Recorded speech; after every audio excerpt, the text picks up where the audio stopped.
service by email in juvenile cases and also through the court's electronic filing system. And then we have the -5 amendment, which is based on Senate Bill 868-1 with some small revisions. There is no revenue and no fiscal impact on the -3. There's no revenue on the -5 and an indeterminate fiscal on the -5. All right, so we need the -3s for the technical, and the -5 is the substitution of 868 into that bill. Correct.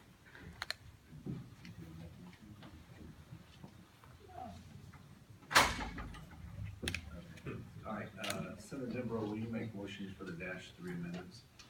Sure, Mr. Chair, my pleasure. I move the -3 amendments to Senate Bill 719. Senator Denbrough moves the -3 amendment into Senate Bill 719. Discussion. Any objection? So ordered. Senator Denbrough, the -5s. Mr. Chair, I move the -5s, 5 amendments to Senate Bill 719. Senator, excuse me, Senator Denbrough. I'm looking at who's in carriage. The -5s into Senate Bill 719. Any discussion? Senator Lithicum. Is it appropriate, given the one was, quote, relating to courts, do these firearms amendments fall into the native 719? We have asked and received information from legislative council that they do. What it is dealing with the court functions of what the court does.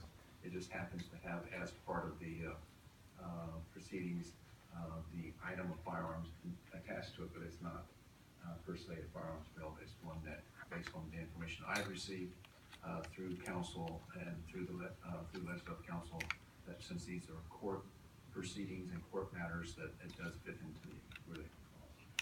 Even if the law enforcement issue, because they're acting on the court order, That's what they said. They've put in, they've given us the approval to move forward, and based on our attorney saying that, that's what we have before us.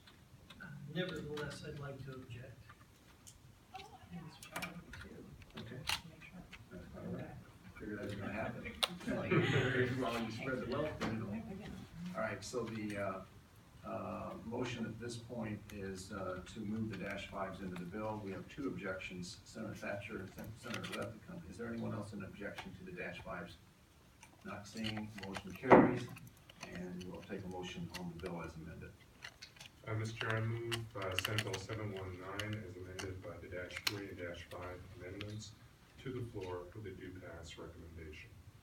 Senator Denbrough moves Senate Bill 719 to the floor as amended by the -3s and the -5s. Is there any discussion with the due pass recommendation? Is there any discussion? Mr. Chair, I'm sure this will shock you, but I will be opposed to this motion. All right. Anyone else opposed to the motion? You bet. We have you not surprised, and you bet. Senator Thatcher and Senator Lithicum opposing the motion. Anyone else in objection or opposing the motion? Not seeing anyone else, motion carries. The bill's on its way to the floor. The carriers will be Senator Burdick and Senator Boquist. They will determine the order that they will be presenting. With that, we'll close the work session on Senate Bill 719, and we'll go ahead and open up a work session on Senate Bill 1042. Thank you, Chair Przonski, members of the committee. We just heard Senate Bill 1042 earlier this morning. It authorizes the governor to enter into agreements with another state for purposes of cross-jurisdictional coordination and enforcement of marijuana-related business. There is no amendments. There is no fiscal